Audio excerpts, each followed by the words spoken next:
C'est l'un des versets les plus connus de la Bible, Jean 3, verset 16. Des chrétiens zélés font connaître ce verset avec de grandes bannières lors de matchs de football télévisés au niveau national aux États-Unis, voire sur des panneaux d'affichage le long de l'autoroute. Ce célèbre verset offre une impressionnante espérance à tous les êtres humains que Dieu appelle. Mais peu de gens, même parmi les chrétiens, comprennent vraiment la profondeur de la vérité contenue dans cette profonde déclaration. Jésus lui-même énonça cette vérité dans Jean 3, verset 16. « Car Dieu a tant aimé le monde qu'il a donné son Fils unique, afin que quiconque croit en lui ne périsse point, mais qu'il ait la vie éternelle. » Dans ce célèbre verset se cachent 8 vérités spirituelles essentielles, mais pour la plupart des gens, ce sont 8 mystères cachés. Pourquoi donc ? Parce qu'ils lisent ce verset en se basant sur des traditions humaines plutôt que sur des doctrines basées sur la Bible. Vous pouvez en savoir plus sur les 8 mystères cachés de Jean 3, verset 16, dans notre brochure gratuite Jean 3, verset 16, les vérités cachées du verset d'or. N'oubliez pas de noter les coordonnées pour commander votre exemplaire gratuit. Un Dieu qui aime le monde condamnerait-il ceux qu'il a créés à une souffrance éternelle dans un feu infernal ? Comment cela pourrait-il être juste ? Et si Dieu laissa Jésus mourir pour que les croyants ne périssent pas, d'où vient l'idée que les méchants ne périront pas, mais vivront dans la douleur éternelle ? Et plus important encore, que signifie avoir la vie éternelle en tant que disciple né de nouveau de Jésus-Christ ? Dans l'émission d'aujourd'hui, vous allez comprendre 4 mystères cachés de Jean 3 et au verset 16. Restez à l'écoute.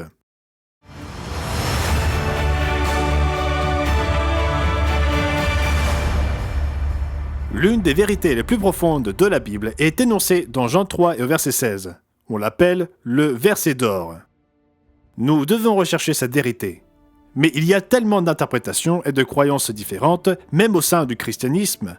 Écoutez ce fait étonnant. L'Encyclopédie chrétienne mondiale identifie au moins 33 000 dénominations chrétiennes, dont 9 000 sont classées comme protestantes et 22 000 comme indépendantes.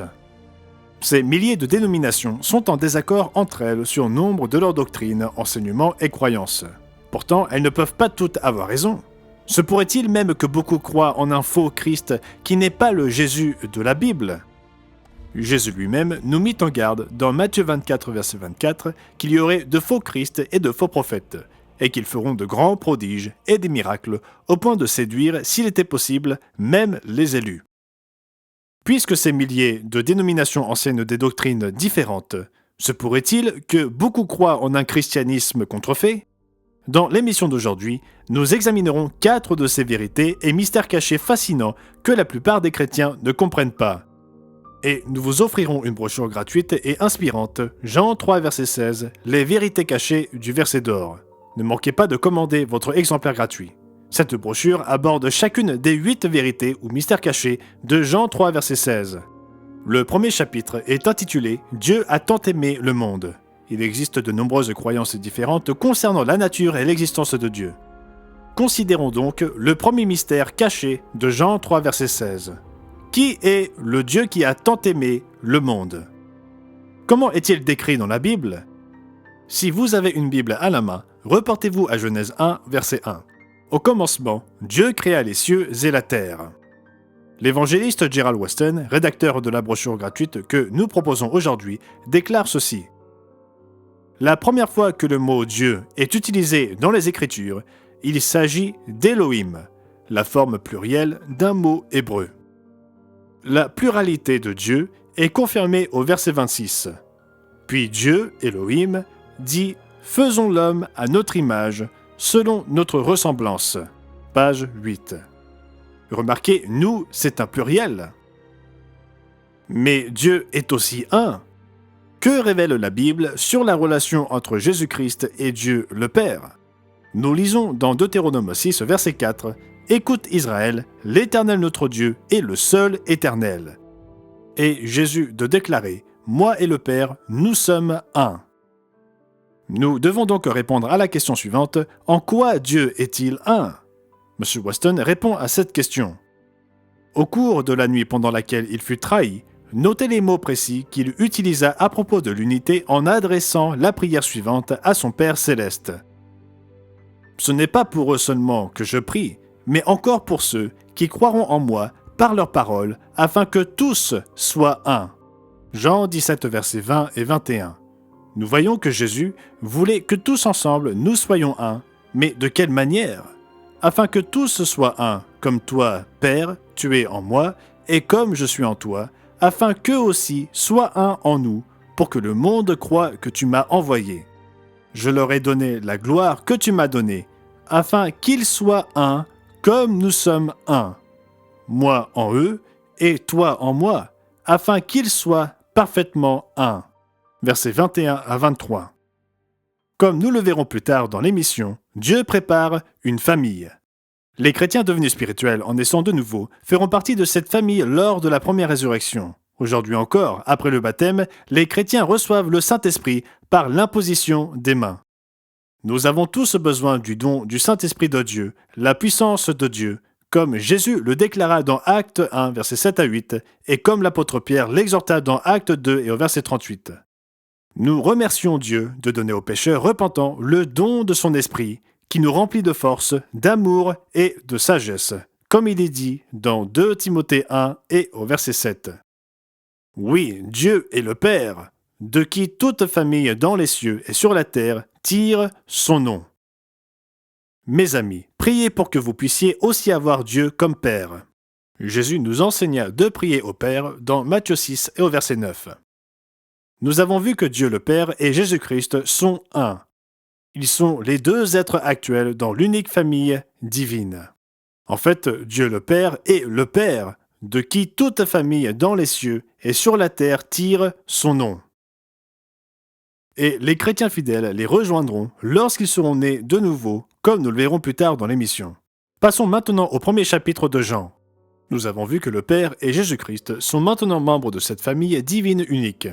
Comme l'apôtre Jean nous l'enseigna dans Jean 1 et au verset 14, « Et la parole a été faite chair, et elle a habité parmi nous, pleine de grâce et de vérité, et nous avons contemplé sa gloire, une gloire comme la gloire du Fils unique venu du Père. » Et c'est ce Jésus, le Fils de Dieu, qui répandit le Saint-Esprit sur les disciples dans Acte 2, verset 32. C'est ce Jésus que Dieu a ressuscité, nous en sommes tous témoins. Élevé par la droite de Dieu, il a reçu du Père le Saint-Esprit qui avait été promis, et il l'a répandu, comme vous le voyez et l'entendez. Mes amis, vous avez besoin du Saint-Esprit, comme nous le verrons plus tard dans cette émission. Une autre vérité cachée et un autre mystère de Jean 3, verset 16 se trouve dans la réponse à la question « Dieu est-il juste ?» Deuxième mystère caché « Dieu est-il juste ?» Lorsque vous parviendrez à comprendre réellement le formidable amour éternel inconditionnel que le Dieu créateur a pour les êtres humains, vous comprendrez que chaque être humain aura une véritable opportunité de salut. Et ceci introduit cette deuxième vérité cachée. De nombreux chrétiens ont l'idée fausse que Dieu jettera des milliards de personnes dans un feu infernal simplement parce qu'il s'est arrangé pour qu'elles naissent et meurent sans jamais avoir entendu ou compris le nom du Christ ou l'évangile du Christ. Cela serait-il juste ? Dans le 3e chapitre de la brochure gratuite offerte d'aujourd'hui, l'évangéliste Gerald Weston écrit « L'apôtre Jean expliqua clairement que Dieu a tant aimé le monde. » Jean 3, verset 16. Ici, le monde n'est pas une référence à la planète Terre, mais plutôt à tous les êtres humains à sa surface. Peu importe la méthode de comptage, nous trouverons toujours davantage de personnes non sauvées que de personnes sauvées. Comment est-ce possible si Dieu aime autant le monde ? Est-il faible au point de ne pas pouvoir sauver la majorité de sa création ? Cela nous conduit aux questions suivantes. Dieu est-il juste ? Fait-il exception de personnes ? Fait-il du favoritisme ? Chaque être humain a-t-il ou aura-t-il une véritable opportunité de salut ? Ceux qui étudient la Bible savent que le salut ne vient que par le nom du Sauveur du monde, Jésus-Christ. Comme il est dit dans Acte 4 au verset 12, « Il n'y a de salut en aucun autre, car il n'y a sous le ciel aucun autre nom qui ait été donné parmi les hommes par lequel nous devions être sauvés. » Mes amis, Dieu a un plan pour ceux qui n'ont jamais entendu le nom de Jésus-Christ. Le deuxième mystère caché est « Dieu est-il juste ?» Dieu ne condamnera pas ceux qui n'ont jamais entendu le nom du Christ, comme le croient de nombreux membres du christianisme traditionnel. Posez cette question à votre pasteur ou à votre prêtre. Si une tribu de gens dans une jungle éloignée n'a jamais entendu le nom de Jésus-Christ, n'a jamais accepté Jésus-Christ comme son sauveur, sera-t-elle condamnée à périr dans un feu infernal? Vous serez peut-être choqué par la réponse. La Bible révèle que Dieu donnera à ces personnes une opportunité de salut lors de la seconde résurrection. C'est ce qui est décrit dans Apocalypse 20 et au verset 11 à 13. Reportez-vous à Apocalypse 20 et au verset 11. Dieu nous révèle le jugement du grand trône blanc. Ce jugement aura lieu après le règne de 1000 ans du Christ sur terre. Il concerne les autres morts mentionnés au verset 5. Il s'agit de la deuxième résurrection générale des morts. Apocalypse 20 et au verset 11. Puis je vis un grand trône blanc, et celui qui était assis dessus. La terre et le ciel s'enfuirent devant sa face, et il ne fut plus trouvé de place pour eux. Et je vis les morts, les grands et les petits, qui se tenaient devant le trône.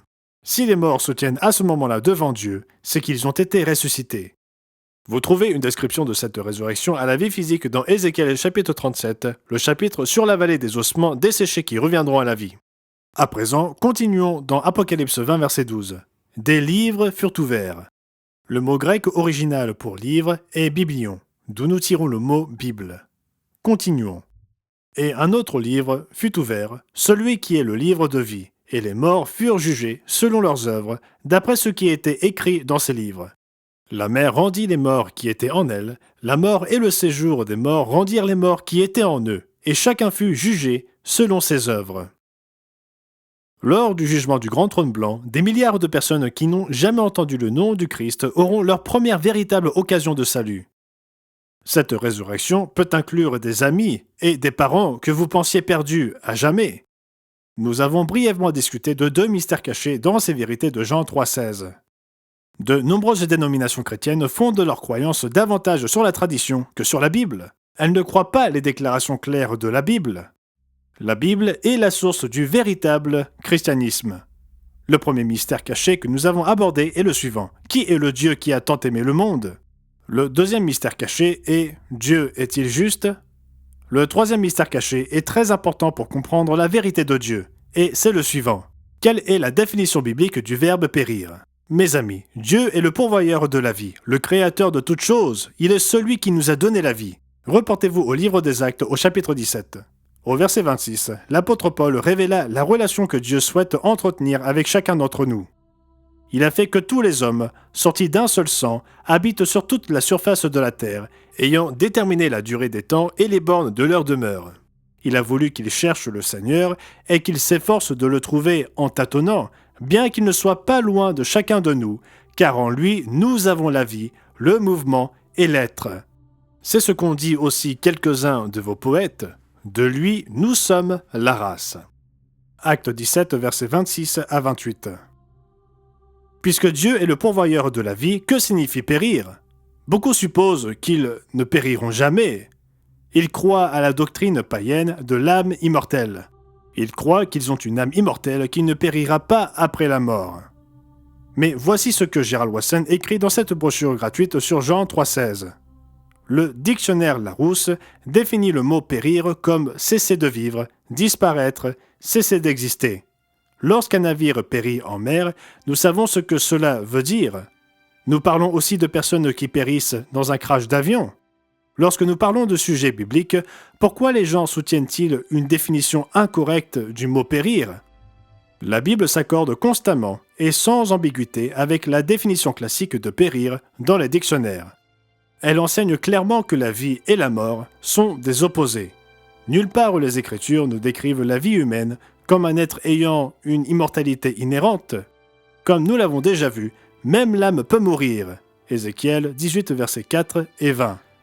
La parole de Dieu révèle que nous ne possédons pas encore l'immortalité. C'est quelque chose que nous devons chercher. Romains 2, versets 6 et 7, et revêtir. 1 Corinthiens 15, versets 53 à 54, et c'est à la page 56 de la brochure. La Bible révèle clairement que seul Dieu possède l'immortalité. 1 Timothée 6, verset 16. Et que l'immortalité est quelque chose que nous devons revêtir dans le futur. 1 Corinthiens 15 et au verset 53. Le but de Dieu est de nous sauver de la mort éternelle et de la perdition. Mais la Bible nous dit que ceux qui scellent leur caractère en choisissant le mal périront dans les temps de feu. Lisez cela dans Apocalypse 21 et au verset 7. Celui qui vaincra héritera ces choses. Je serai son Dieu, et il sera mon fils. Mais pour les lâches, les incrédules, les abominables, les meurtriers, les débauchés, les magiciens, les idolâtres et tous les menteurs, leur part sera l'étang ardent de feu et de soufre, ce qui est la seconde mort. Les méchants incorrigibles périront dans l'étang de feu. Ils seront punis de la seconde mort, dont il n'y a pas de résurrection. C'est la punition de la mort éternelle, comme il est dit dans Romains 6 et au verset 23. Car le salaire du péché, c'est la mort, mais le don gratuit de Dieu, c'est la vie éternelle en Jésus-Christ notre Seigneur. Nous n'avons pas encore l'immortalité. La vie éternelle est un don de Dieu. Ainsi, nous voyons le contraste entre le christianisme traditionnel et le christianisme biblique. Le christianisme traditionnel enseigne que nous avons une âme immortelle qui vivra toujours et ne périra jamais ou ne cessera jamais d'exister. Le christianisme biblique enseigne que les pécheurs non repentis périront dans un étang de feu, connaîtront la seconde mort, la mort éternelle et cesseront d'exister. Mais la bonne nouvelle est que ceux qui croient vraiment au Jésus-Christ de la Bible, qui se repentent et se font baptiser comme il est dit dans Actes 2 et au verset 38, et qui restent fidèles, ne périront pas. Ils recevront le don de la vie éternelle. Le troisième mystère caché dont nous avons discuté aujourd'hui est le suivant. Quelle est la définition biblique du verbe « périr » ? Mes amis, allez-vous personnellement périr ? Notre Sauveur révéla que ceux qui vivent véritablement selon Jean 3,16 ne périront pas à jamais, mais hériteront la vie éternelle à la résurrection. Nous avons brièvement discuté de 3 mystères cachés de Jean 3,16. Le 4e mystère caché, vous devez naître de nouveau. Et il se trouve dans le 5e chapitre de notre brochure gratuite et intitulé « Vous devez naître de nouveau ».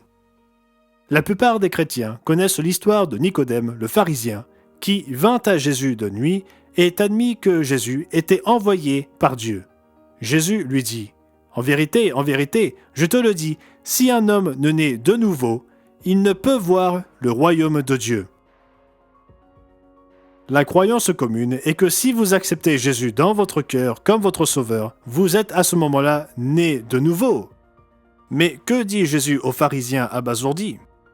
En vérité, je te le dis, si un homme ne naît d'eau et d'esprit, il ne peut entrer dans le royaume de Dieu. Ce qui est né de la chair est chair, et ce qui est né de l'esprit est esprit.